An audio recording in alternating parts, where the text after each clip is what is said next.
I'm Cassidy, one of your Indianapolis Colts cheerleaders, and you're watching the Bleav in Colts podcast.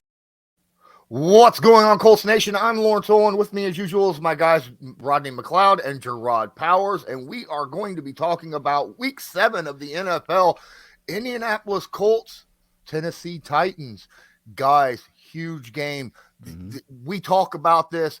Coaches, players talk about that next game's the most important one. This literally may be the most important one, period, with the rest of the season being, the fact that they lead the division and they're a divisional rival. We already lost to them. It's Week 7. This is a huge, huge game, Jerraud. What's your initial thoughts about it?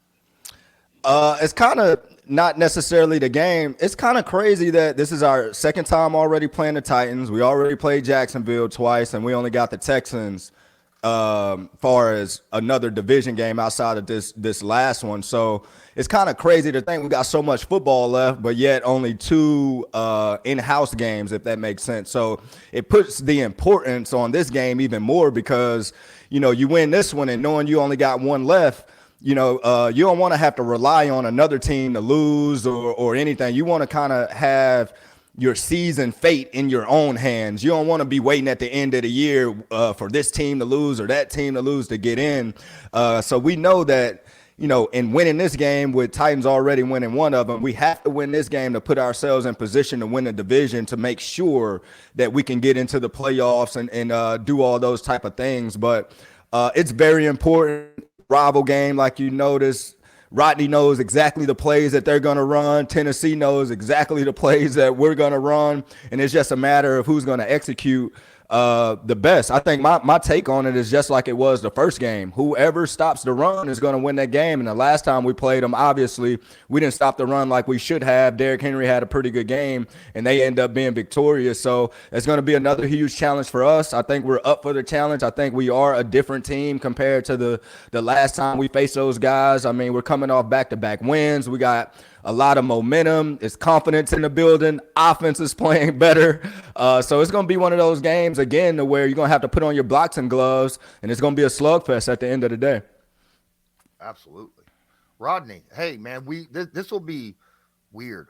5 divisional games in the first 7 weeks. Has that ever happened to you in your career? No, it hasn't. Normally, you might have some spurts of division games, and then, the way the league sets it up nowadays is they like to see a lot of those division games on the back end, when everybody's kind of playing their best.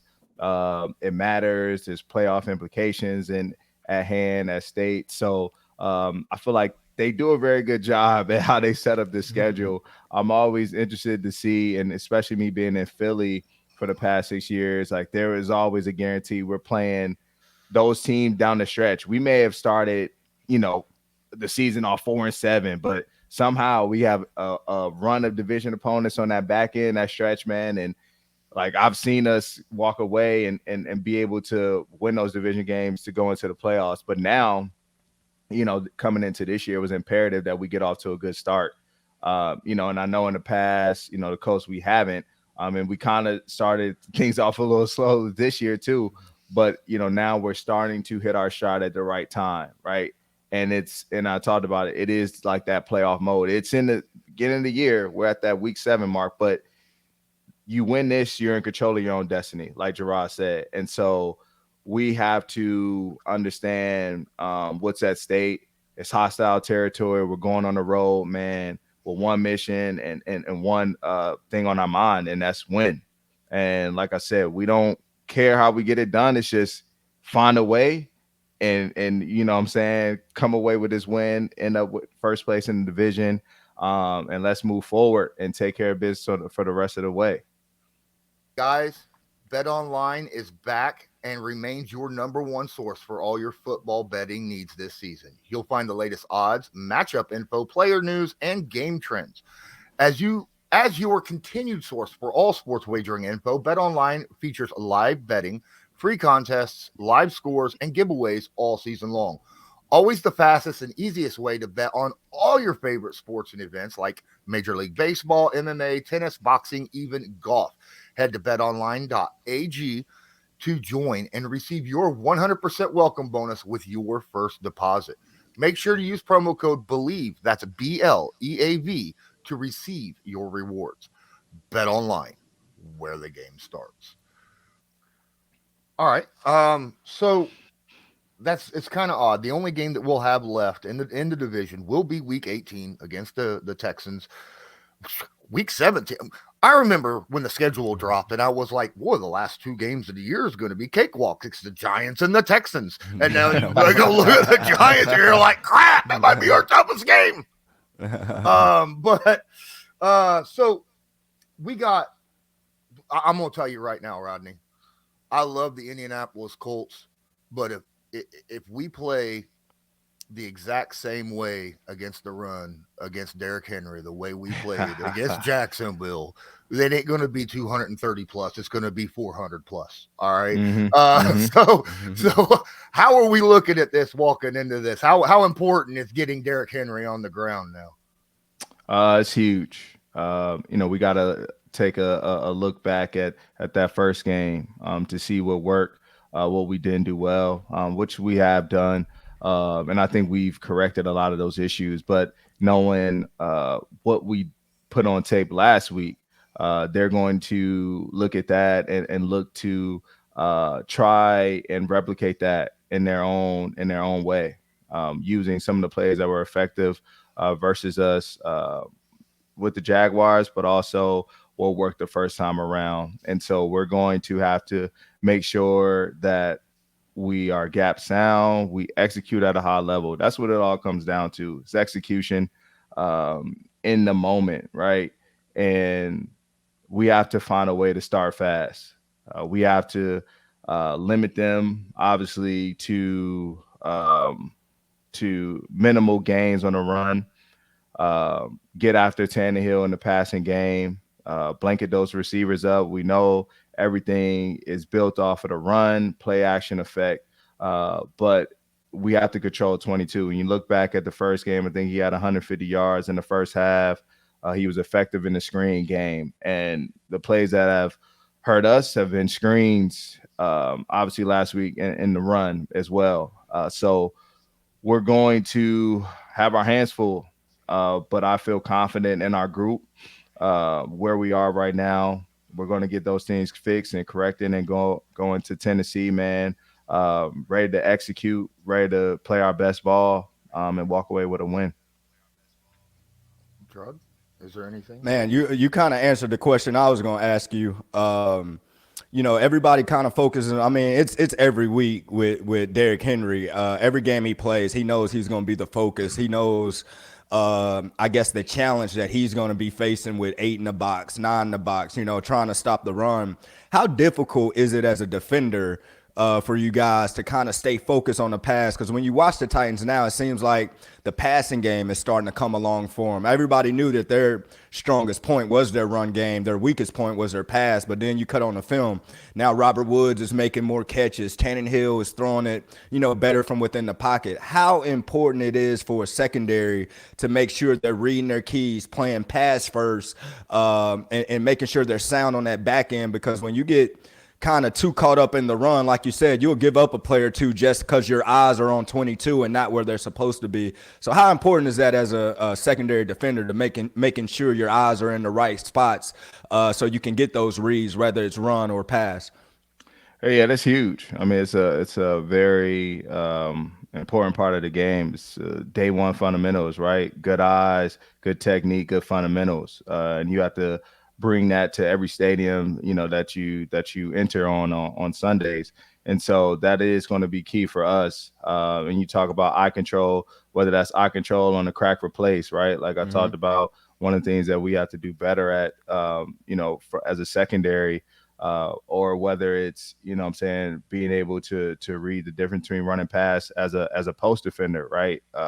Knowing that the run game is an important and effective weapon for Tennessee, but we have to be disciplined in the back end and understand what's at stake and what they like to do off the run game, and making a lot of their runs look very similar to their pass concept. So I think the way that we stop that and we're in control is we do what we need to do up front, is we limit the run game to force them to have to pass the ball, to throw the ball, make the game one-dimensional, knowing what Tannehill likes. He likes the passes in the middle of the field. We got to control and protect the paint. You know what I'm saying? He's not as accurate as he is when he throws the ball inside as he is outside.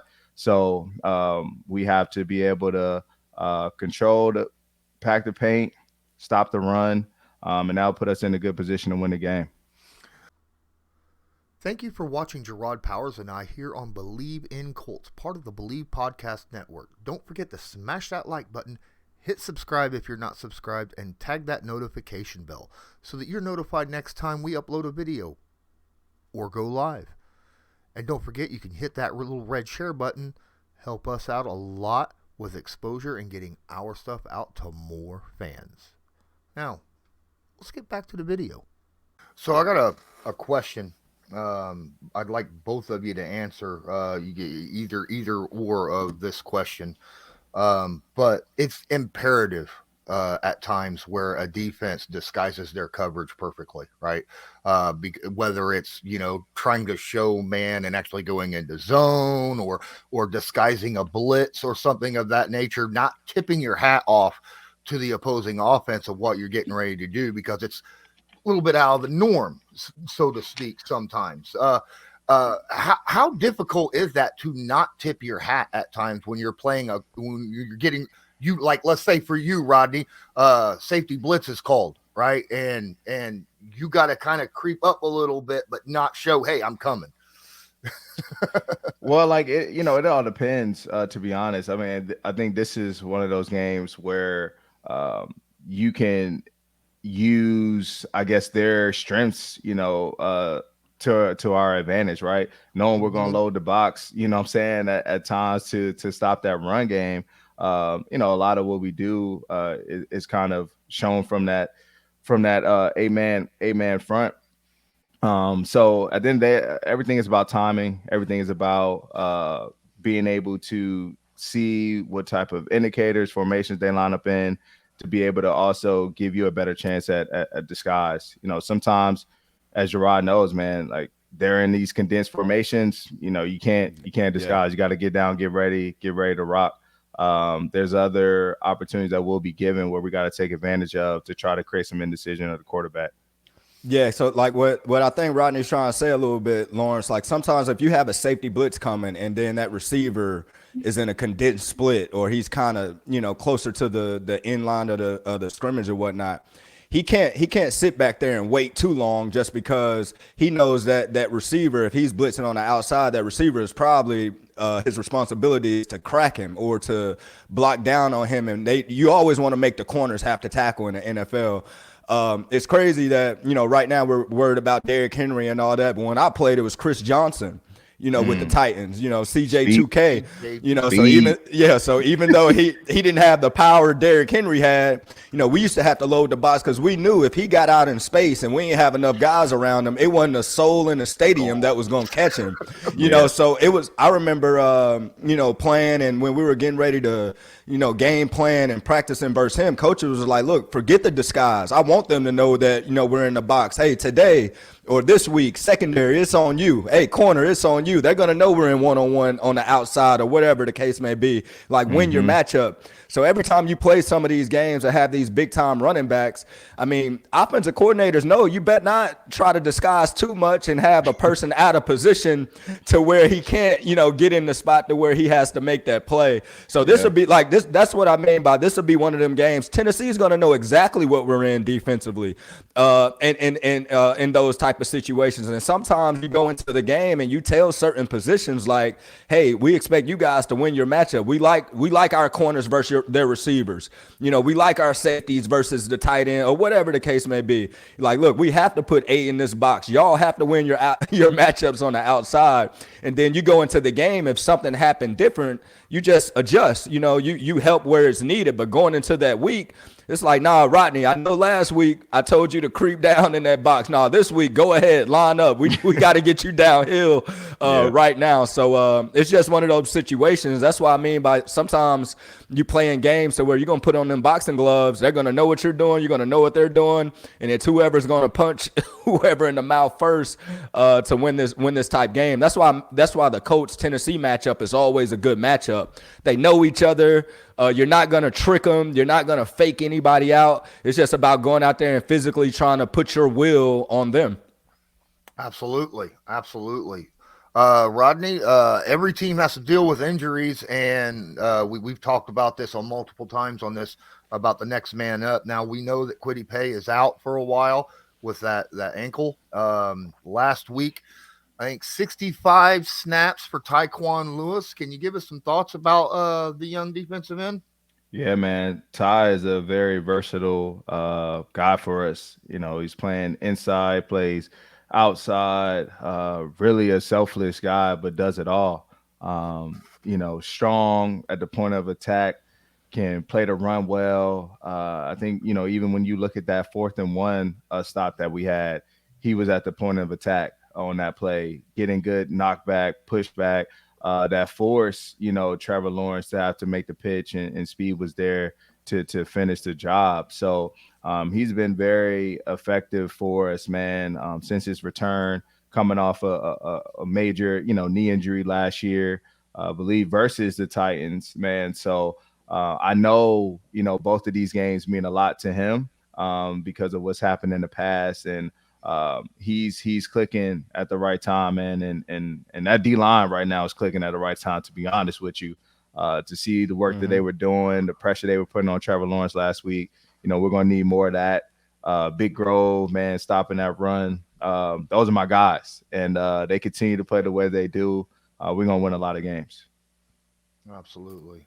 Hey, Jerraud, watching this game, like this past week, guys are like stepping up, like offensively, like Parris Campbell. Look, you happy about Parris, huh? You've been waiting for Parris. I've been waiting for Parris to break out for so. I'm like, good Lord, man, because the offensive. I'm like, you keep sending him out on these deep routes. There ain't time for him to get through that break, because the quarterback ain't got time to hold the ball that long. Get him on some quick crossers and things of that nature. Get him the ball in space. See what he can do. And you've seen it. I didn't know that he had the body control. Oh, my goodness. The body control he showed on that touchdown was phenomenal. That's like Marvin Harrison type body control that I saw. Hey, now. That's a high compliment now. Marvin Harrison, compliment. It is. But, I mean, Marvin Harrison is my favorite offensive player for the Colts ever, okay? Over Peyton, all right? So that is a very high compliment even from me. I'm not saying he's on the same level yet, obviously, but the body control I get what you're saying. The body control that you saw, I mean, the flexibility, the body control to make sure he didn't get out of bounds and get that arm over, that was just absolutely gorgeous. How important is it going to be for these offensive weapons to be able to get open against this Mike Vrabel-led defense? Oh, my gosh, to kind of give our defense, like Rodney McLeod and the rest of the guys, a little bit of breathing room where they don't feel like we got to be perfect every single play. I just think they just got to keep building. I don't think it necessarily matters who we're playing against, the matchups, or whatever the case may be. I just think as an overall unit, we just got to keep building. And when those opportunities come, whoever it is, whether it's Alec, whether it's Pittman, whether it's Parrish, whoever it is, just make the plays when the opportunity come. And that's what happened with Jacksonville.